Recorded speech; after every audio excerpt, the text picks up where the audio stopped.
Bienvenidos a un nuevo podcast. Yo soy Maru Nava, parte del equipo de Terra Investment, y hoy vamos a explorar un tema bastante interesante que es mitos y realidades sobre los fraudes inmobiliarios.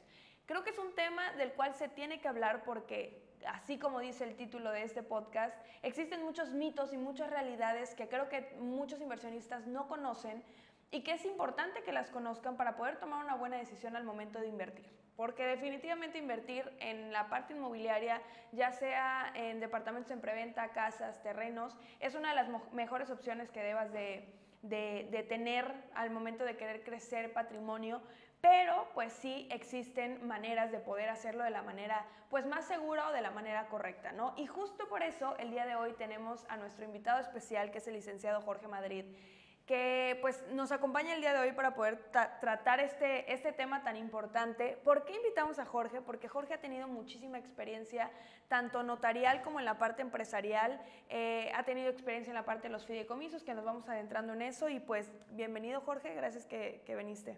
Gracias Maru, un gusto poder acompañarlos y pues vamos a empezar. Totalmente, la verdad es que creo que tienes mucho de qué aportarnos, justo porque estuviste en diferentes como que estados en la parte del mundo inmobiliario. Bien lo dije al principio, como en la parte notarial, que creo que estados no sería la palabra, pero como en diferentes posiciones, ¿no? Al momento de ver la parte del mundo inmobiliario. Pero creo que yo empezaría con la siguiente pregunta, que es como que la más básica que podemos tener como inversionista, ¿no? ¿Qué tan común son los fraudes inmobiliarios? Me quiero enfocar mucho en la parte del sureste, que es donde nosotros estamos moviéndonos y donde más como que se ha dicho que existen muchos fraudes inmobiliarios, ¿no? ¿Qué tan frecuentes son realmente? ¿Con qué tanta frecuencia lo has visto tú? Bueno, yo creo que partamos de la base de que en cualquier industria hay historias de éxito, hay historias de terror. La industria inmobiliaria pues no está exenta de esto. ¿Y de qué parte todo esto? Pues de la desinformación. Yo creo que muchas historias de terror nacen por falta de información. Okay. Hoy por hoy sí me atrevería a decir que se ha reducido bastante pues ese margen del fraude, del engaño, justamente porque la sociedad cada vez más está más informada, lo cual pues nos da pues muchas garantías. Yo lo que siempre le digo a mis clientes es, está muy bien que te informes, que sepas qué documentos pedir, qué analizar antes de invertir, más si son en preventa, como es mucho de lo que se habla en el sureste, pero de base, ten a un abogado. Okay. El abogado va a ser la persona experta en el tema, quien te va a guiar de principio a fin en todo el proceso para poder evitar y reducir riesgos, para no caer en este tipo de fraudes. Hoy por hoy yo creo que a base de una sociedad informada, de público inversionista que cada vez, pues sea por historias de terror o por lo que tú gustes y mandes, pues ya sabe, ya está más educada en ese aspecto y ya estamos pues acotando mucho el margen de caer en el fraude. Oye, ahorita que tocaste el tema de tengan a un abogado al momento de invertir, justo tuvimos un podcast con nuestra invitada de Yanira, que si pueden ir a ver ese podcast está muy interesante. Me llamó mucho la atención porque dices, ok, tengan a su abogado de confianza para que los acompañe en el proceso de la inversión. Pero justo hablábamos con Deya, esta parte de que las leyes son muy diferentes en todos los estados y que bien aquí en el sureste se llevan de una manera, que al centro se llevan completamente diferentes y que al norte se llevan completamente diferentes. ¿Qué podrías tú comentarnos acerca de eso? Porque sí me ha tocado a mí varias pues ocasiones en las cuales mostramos una parte de la certeza legal aquí en el sureste y un abogado del centro es como, híjole, no, todo está mal, se nortea así y como se nortea y como que no sabe, dice que está mal, ¿no? Cuando en realidad no está mal la parte legal, nada más que se lleva de distinta manera. ¿Qué nos puedes comentar acerca de eso? ¿Cómo podría un inversionista saber qué tipo de abogado o de qué manera llevar esta parte con su abogado? No, y qué bueno que lo preguntas, Maru, porque sí luego hay como esa, pues te topas con pared, por así decirlo, con ciertos abogados. Pero a ver, partamos de una base. Tú cuando vas al doctor porque andas mal del corazón, pues vas con un cardiólogo, ¿no? No vas con un neurólogo. Okay. Cuando sufriste un golpe o algo, pues vas con un traumatólogo, no vas a ir con el oftalmólogo. En el derecho es lo mismo. Hay especialidades para cada rama del derecho que son súper amplias. En este caso, pues, tener un abogado que se dedique al mundo inmobiliario, que sepa también del tema notarial, si es posible, pues es un super plus. Y ahora partimos a lo que dices, las leyes en cada estado cambian, y tienes toda la razón, aunque hay pues bases que son las que rigen en todo el país.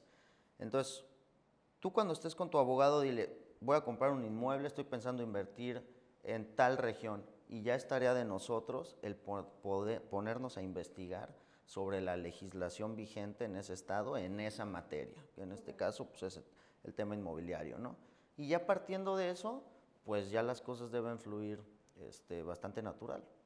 Totalmente, sí. La verdad es que sí es algo, es un punto muy importante. Tú, inversionista que estás viendo, si quieres invertir y tomar en cuenta que pues tienes que fijarte que todo esté de una manera correcta para hacer una buena inversión, sí fíjate mucho en lo que nos acaba de decir justo en este momento Jorge, porque sí ha pasado mucho que híjole, inversionistas pierden una buena oportunidad de inversión y no por ellos, porque ellos estaban súper dispuestos a invertir, pero su abogado los frenó por el simple hecho de no saber bien cómo se maneja esta parte legal, ¿no? A veces siento que sí puede llegar a pasar, ¿no? Como abogado, híjole, algo no te suena y adiós, bye, ¿no? Pero pues sí que puedan pues investigar un poco, ¿no? Ahora, quiero entrar a este punto de ¿qué tipos de fraudes inmobiliarios existen? O sea, ¿cómo podemos definir un fraude inmobiliario? Y si estamos en un fraude, ¿qué tipo puede ser para, pues igual de ahí adentrarnos a cómo salir, ¿no? Claro. Mira, de entrada como que la palabra fraude suena muy rimbombante. Entonces, para hacerlo más coloquial, dejémoslo en engaño. Okay. Y ya partiendo de esa palabra, pues las definiciones y los tipos pues van por sí solitos. Puede haber engaños chiquitos, pueden haber súper engaños. En el tema inmobiliario, pues existe el engaño de que yo te estoy vendiendo como residencial algo que es semiurbanizado, o que te estoy vendiendo como semiurbanizado algo que es un terreno de inversión. De ahí ya tenemos, ya te di 3 tipos de fraudes, si lo queremos llamar así. Ahora, dentro de los residenciales, sí, yo te prometí ciertas amenidades, te estoy entregando otras, tiempos de entrega, hasta los superfraudes que los ves de aquí hasta Progreso, ¿no? Estamos en Mérida, que es quien te vendió no era el dueño de la tierra, o que la tierra no es ni siquiera era propiedad privada y seguía estando en el régimen agrario. Entonces, fraudes hay muchísimos porque pues aparte los seres humanos somos bastante creativos y cada vez buscamos la manera de sacarle la vuelta a las cosas. Oye, ahorita igual, tema importante, ahorita que tocaste como una de las opciones de engaño, que es como, mira, yo te dije que te iba a entregar de esta manera y te estoy entregando de esta, ¿no? Que en mi marketing, en mi publicidad, en mi brochure, en mis explicaciones, en mi todo, yo te decía, te voy a entregar tantas amenidades y así, así, asado, y cuando te las entrego, te entrego todo lo contrario o no te entrego nada. Ya existe una ley que nos proteja a los inversionistas sobre eso, ¿no? Es correcto, Maru. Estamos hablando de la NOM 247, la cual protege a todos los inversionistas frente a los desarrollos inmobiliarios, en especial preventas. 247, norma oficial mexicana, número 247, que trata justamente lo que acabas de tocar. Es decir, proteger al inversionista para que pues el marketing que siempre te ofrecen, que se ve precioso y espectacular, pues sea lo que te van a entregar a final de cuentas, ¿no? Totalmente. Y si no cumples tú como desarrollador con esos parámetros, pues ya viene una sanción que el Estado pues, te impone. Sí, eso es importante. Y ahí entra esta parte que mencionaba Jorge al principio. Cada vez el mundo inmobiliario va evolucionando y va mejorando esta parte de comercialización para el inversionista, porque, bien lo dijo al principio, como inversionistas ya cada vez estamos más informados, ya cada vez existen más videos, redes sociales, YouTube, que justo también lo comentábamos con el podcast pasado. Poder informarnos ya no es tan difícil y ya sabemos qué pasó. Y volviendo un poco al tema que yo te preguntaba, ¿qué tipos de fraudes existen? Yo, en mi experiencia, lo que he visto, que creo yo que aquí podemos meter que no solamente la parte legal es la más importante, sino también la parte administrativa, ¿no? Fraudes que a mí me ha tocado, o bueno, engaños que a mí me ha tocado, que pueden irse distinguiendo de diferente manera. Por ejemplo, hace muchísimos años, cuando empezó este boom inmobiliario en Yucatán, platicábamos que la gente vendía, o los desarrolladores vendían terrenos pues en breña o terrenos de inversión, ¿no? Que eran terrenos que te salían en 25, 30 mil, 90 mil pesos, que pues realmente te vendían un pedazo de tierra, ¿no? No te vendían con servicios, no entradas, no pavimentación, no nada.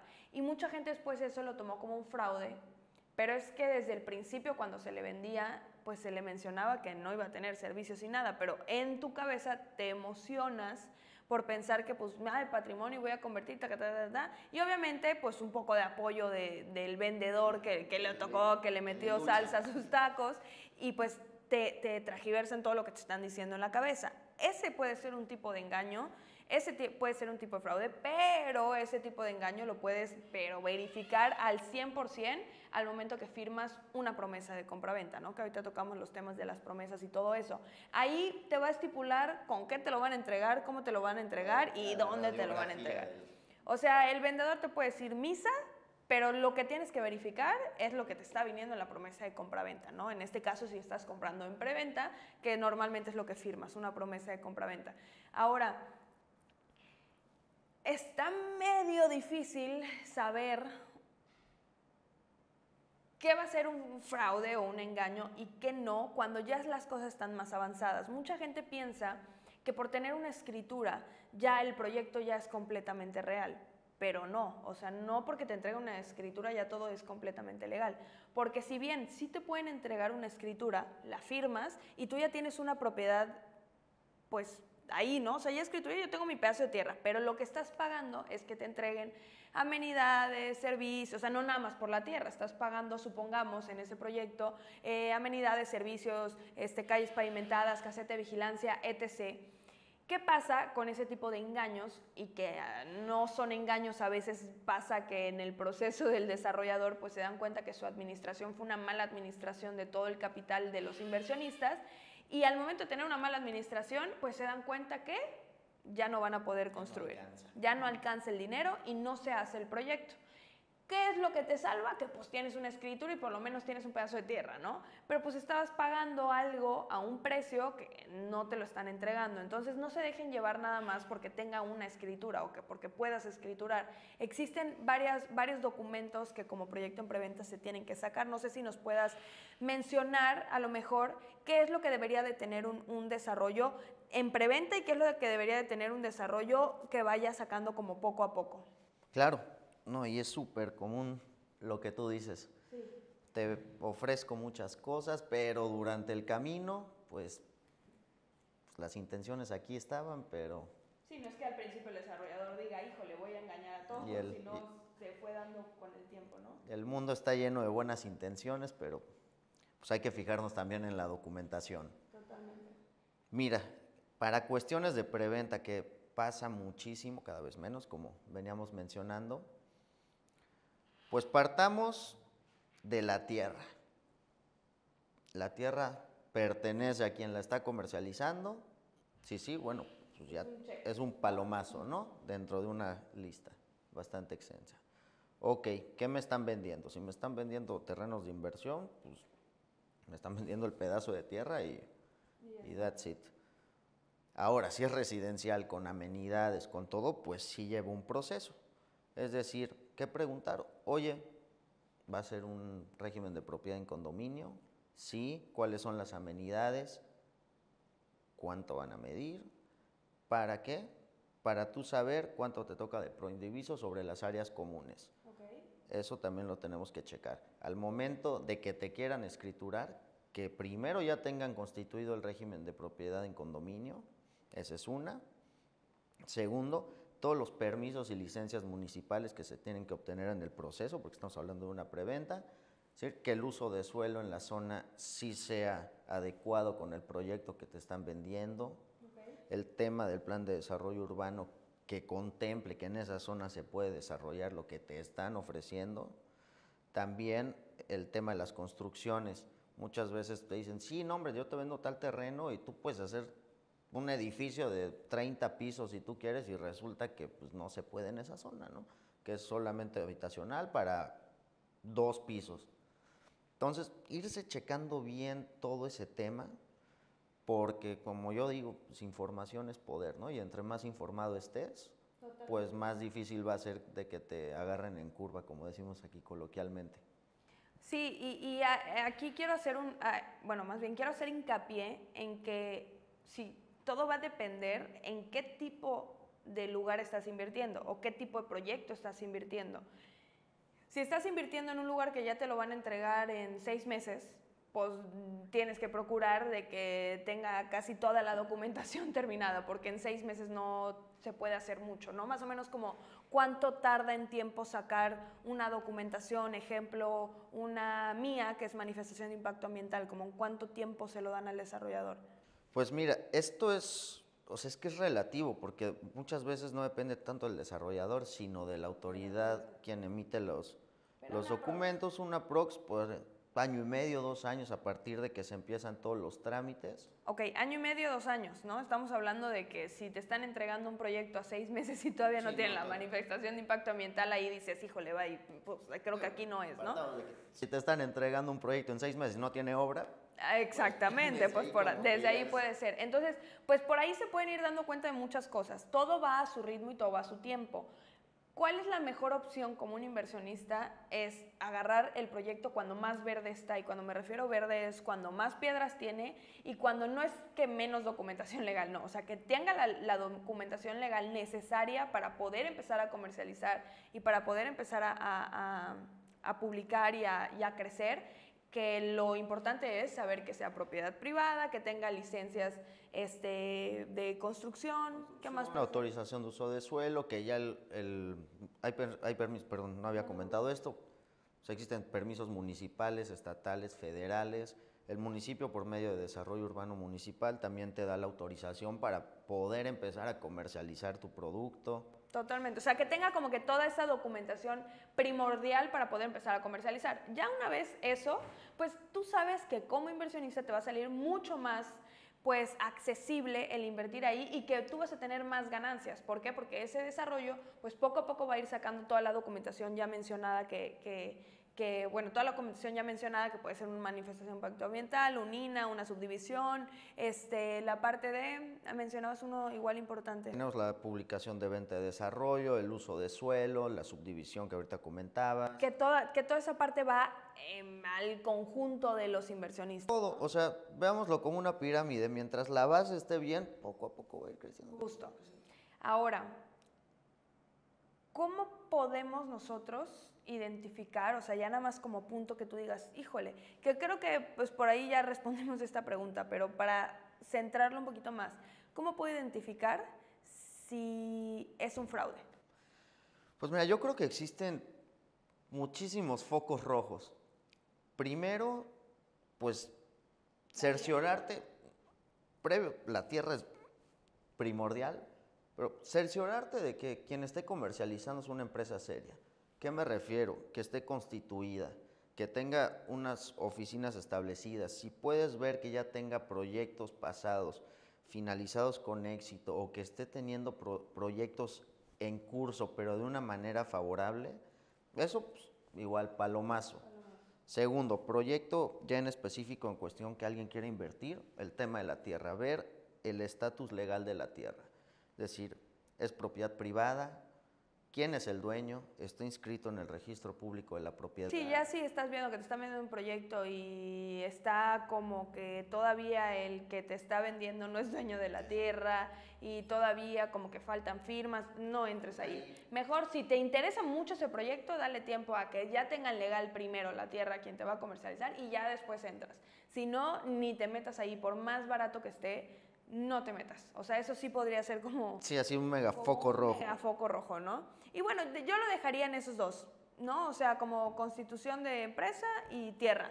Y yo me diría Un tercero. un tercero que pues ya también es de feeling, ¿no? Si tú solicitas información y no te la quieren dar. Bueno, sí, ya eso sí. Sí, ya ese tercero podría ser. O sea, ya 3 puntos para saber. O sea, estos son 3 puntos para saber si podría yo estar invirtiendo en algún proyecto que sea fraude o, como nos gusta decirle ya en este podcast, engaño, ¿no? Punto número 1, pues que esté constituida la empresa, que esté bien constituida. Si estás viendo que es una empresa que no está constituida, que no tiene movimiento en las redes sociales, que no estás viendo que hay gente trabajando, pues híjole, por ahí podría ser que no. 2, fijarte bien en qué proceso está la tierra, a nombre de quién está, con quien estás firmando, quien te está vendiendo, tiene el nombre de la tierra o está ante un fideicomiso, que ahorita vamos a tocar ese tema. Y punto número 3, si estás pidiendo información y no te la quieren dar, inversionista, así, tache rojo, ahí no es, no inviertas, ¿no? Entonces creo que podemos dejar estos 3 puntos que me parecen maravillosos para poder identificar. Y aquí yo parto a lo siguiente, que es algo muy común, que de repente, a mí nunca me había pasado, pero justo escuché hace unos días que un cliente, más bien nunca me ha pasado, y justo escuché hace unos días que un cliente decía, ¿es promesa de compraventa? No, muchísimas gracias, no quiero comprar porque es promesa de compraventa, yo quiero que sea contrato. O sea, ya quiero que sea un contrato normal, que ahorita nos puedes dar la diferencia, ¿no? Específicamente así dijo, yo quiero que sea un contrato, no quiero que sea promesa de compraventa, entonces no compro, muchas gracias. ¿Qué diferencia hay entre una promesa de compraventa y un contrato, que no sé si la palabra sea contrato o tenga otro término, y qué tan válida es una promesa de compraventa? Ok, bueno, y es muy buena tu pregunta, creo que ya sé por dónde va la cosa. Bueno, contrato es el género, especies hay muchas, hay un contrato de promesa de compraventa, ahorita yo creo que el cliente se refería a un contrato privado de compraventa. Justo, privado, que ahí ya viene siendo algo no en preventa. Vamos, y qué bueno que tocas este punto, porque yo creo que es muy importante hacer la distinción y el porqué de uno y el porqué no del otro. Okay. En las preventas se utilizan generalmente los contratos de promesa de compraventa, y esto tiene un porqué. Porque en una promesa de compraventa, vamos a hablar un poco técnicos, el promitente vendedor. Okay. El promitente vendedor, o sea, quien te está vendiendo la tierra y en un futuro va a escriturar a nombre del promitente comprador, o sea, el inversionista, el inmueble que se está adquiriendo. ¿Qué sucede?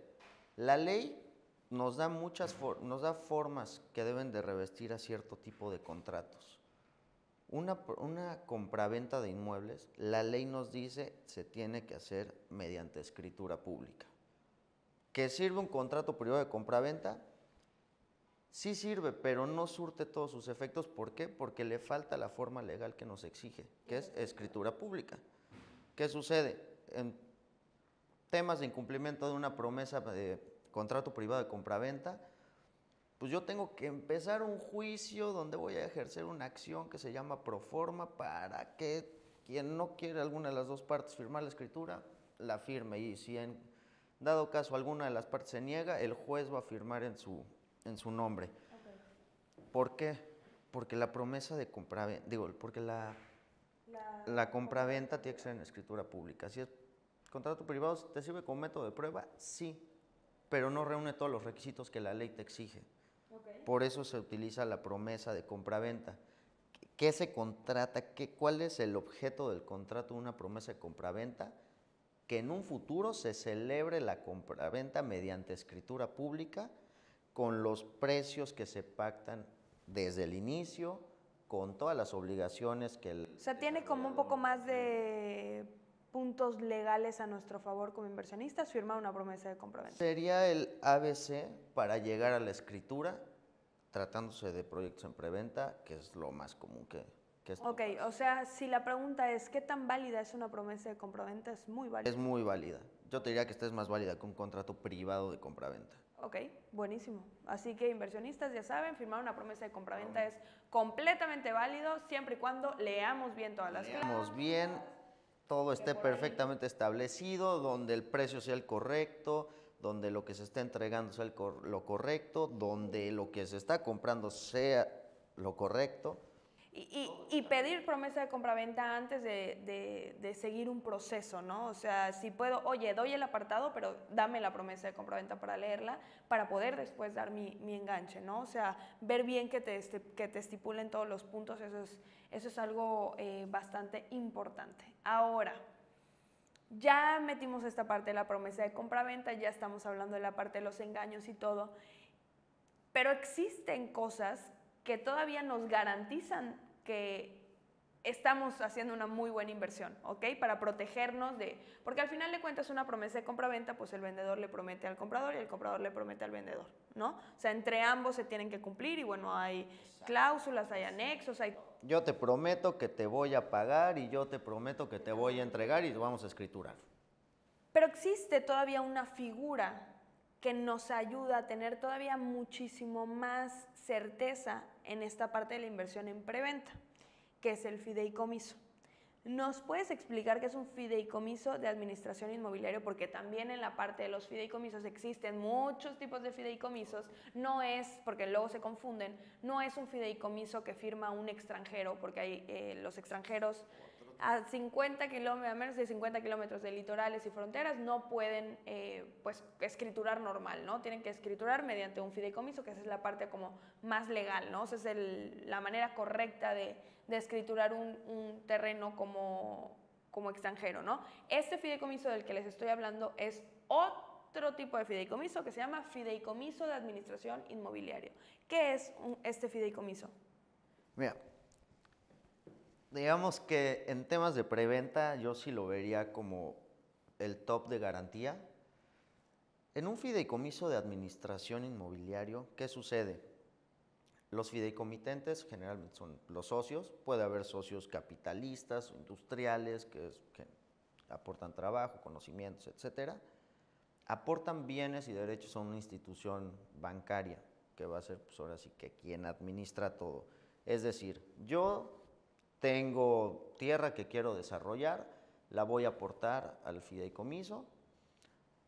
Ya mi socio ve, ¿sabes qué? Yo tengo capital que quiero invertir para desarrollar la tierra que tú estás aportando y generar un producto para el público inversionista.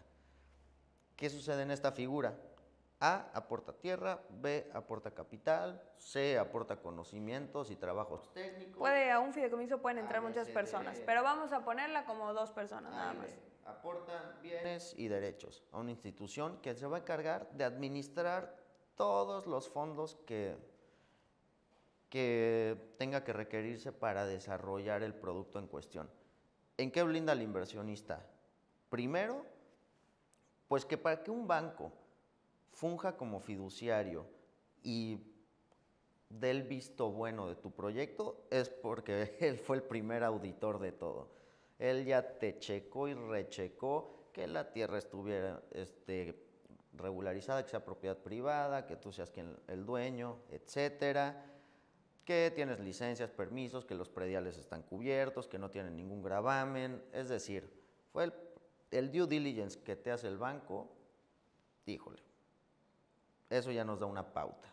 Okay. Segundo, el notario que formaliza el contrato de fideicomiso, pues es otro filtro para decir, ok, esto está bien, esto está bien, esto está bien, esto está bien. Y tercero, el destino de la tierra, es decir, la tierra ya pertenece al fiduciario, ya está inscrita en registro público de la propiedad a nombre del fideicomiso en cuestión. ¿Y qué ventaja nos da esto como inversionista? Que el proyecto que a mí me están prometiendo se tiene que realizar. ¿Por qué? Porque ya no puede dar un segundo uso a esa tierra. Es decir, yo al momento de aportarlo como fideicomitente le doy instrucciones expresas al fiduciario. O sea, lo único que se puede hacer es el proyecto para el cual se aportó, ¿no? Ok, ya. No puede darle un doble uso. Es una ventaja. Otra, pues la administración corre a cargo de un tercero especializado en el tema, que es un banco. Que aquí entra lo que estábamos hablando hace un rato, ¿no? El engaño no es que sea engaño desde el principio, sino el desarrollador no supo cómo administrar este flujo de inversión que hace un inversionista, y en este caso lo administra el tercero, que es banco. Tercero, que es el banco. Okay. Y cuarto, pues, otro gran punto es la escritura también corre a cargo de la firma del fiduciario, quien verifica que todo se cumplió conforme a lo prometido en la promesa de compra-venta de la que ya hablamos hace rato. O sea, sí, digo, no es que si el proyecto no tiene fideicomiso no inviertas, no, o sea, no se trata de eso, porque hay muchos proyectos que no tienen fideicomiso, que se entregan en tiempo y forma. ¿Por qué? Porque ya checamos todo lo que ya hemos hablado durante todo el podcast, pero específicamente en proyectos que a lo mejor pues se necesitaba meter esta parte para un mayor crecimiento, una mayor pues certeza legal, etc., pues existen proyectos que tienen fideicomisos, como lo estamos mencionando, y bueno, pues es un plus más para saber que si tiene fideicomiso, o sea, hasta puedes firmar con los ojos cerrados, ¿no? Bueno, nunca hagan eso, pero sí puedes tener pues muchísima más tranquilidad, ¿no? Exacto, en un proyecto en preventa nunca te va a estorbar como inversionista que estés comprando en un proyecto que cuenta con fideicomiso. Totalmente. Y pues bueno, yo creo que para cerrar este podcast, ahorita hablamos de qué pasa, o sea, cómo me puedo dar cuenta si estoy ante un proyecto de un fraude, cómo puedo verificar, etc. Pero también puede que los inversionistas que nos estén viendo el día de hoy ya estén dentro de un proyecto que crean, después de verificar todo, pues que es un fraude o un engaño, ¿no? Que pinta fraude o que es un engaño. ¿Qué les puedes recomendar a los inversionistas cómo poder zafarse de eso, cómo llevar esta parte, o qué es lo que deberían de hacer para poder pues defenderse ante esta situación? Claro, no, y lamentablemente pues hay gente que probablemente nos está escuchando que se siente identificado con lo que acabas de decir, ojalá que no muchos, pero ¿qué hacer? Primero, yo me acercaría con el desarrollador y decirle, ¿sabes qué? Ya vi estas inconsistencias, ¿cómo podemos llegar a un buen arreglo? Primero un acuerdo. Exacto, un acuerdo amistoso para evitarnos problemas legales, que la verdad, yo te lo digo como abogado, son tediosos, más para el inversionista. Totalmente. Entonces, si se pueden evitar un pleito, llegar a una conciliación, es decir, acercarse al desarrollador y ver de qué manera pueden romper el acuerdo y cada una de las partes pues salir lo mejor librados. Ahora, no todo mundo tiene buena disposición. En caso de estar frente a un fraude, pues el fraude está tipificado en el Código Penal, es un delito, lo cual pues se sigue bajo las leyes penales, pena de cárcel, etcétera. Pero también tenemos acciones civiles para poder restituir el daño, etcétera, etcétera. Entonces, primero asesórense con un abogado litigante especializado en materia penal y en materia civil, quienes les van a dar ahora sí que la ruta a seguir, tanto por la vía penal como por la vía civil. Pero sí quiero hacer hincapié en que un inversionista que esté frente a un fraude con un desarrollador cuenta con todas las acciones legales para que se le restituya el daño. Okay. Entonces no están ahora sí que atados de manos y ya se los bailaron y ni modo, suerte para la próxima. No, sí tienen maneras de cómo defenderse y cómo recuperar pues, todo lo que se invirtió durante el tiempo que hayan invertido. Totalmente. Y también en las promesas de compraventa pues se estipulan, ¿no? O sea, esta parte de las cláusulas de penalización tanto para el comprador como para el desarrollador. Entonces también chequen muy bien en la promesa de compraventa que estén firmando cuál es la cláusula de penalización para este tipo de cosas, ¿no? Que puede funcionar. Exacto. Y como te comentaba al principio del podcast, Maru, no hay nada mejor que estar informado, pero también estar asesorado con un especialista, que en este caso es un abogado. Totalmente. Pues de verdad, muchísimas gracias, Jorge, por esta plática. Creo que es algo muy interesante, creo que es un tema que se tiene que tocar y es justo lo que queremos hacer en estos podcasts, ¿no? O sea, sí, de repente hay mucha gente en este podcast que está dentro del mundo inmobiliario, pero pues es hablar con la verdad, hablar con la experiencia, lo que hemos visto, lo que hemos pasado, cómo vamos viendo la evolución del mundo inmobiliario, específicamente en el sureste, ¿no? Yo creo que sí nos estamos enfocando mucho en sureste, que es donde más está creciendo esta parte de la venta de terreno, ¿no? Ya hemos hablado, semiurbanizado, residencial, de inversión, que el de inversión ya casi no funge, ¿no? Ya está para afuera, ¿no? Pero sí un semiurbanizado o un residencial. Y pues nada, ojalá que les esté funcionando pues todo esto que estamos platicando. Cualquier duda que tengan, pues igual pueden escribirnos en nuestras redes sociales. Y pues muchísimas gracias, Jorge, por acompañarnos el día de hoy. Maru, un placer y pues yo estoy dispuesto pues las veces que me quieran invitar, yo feliz de la vida. Buenísimo, pues hasta luego, muchísimas gracias y nos vemos en el siguiente podcast.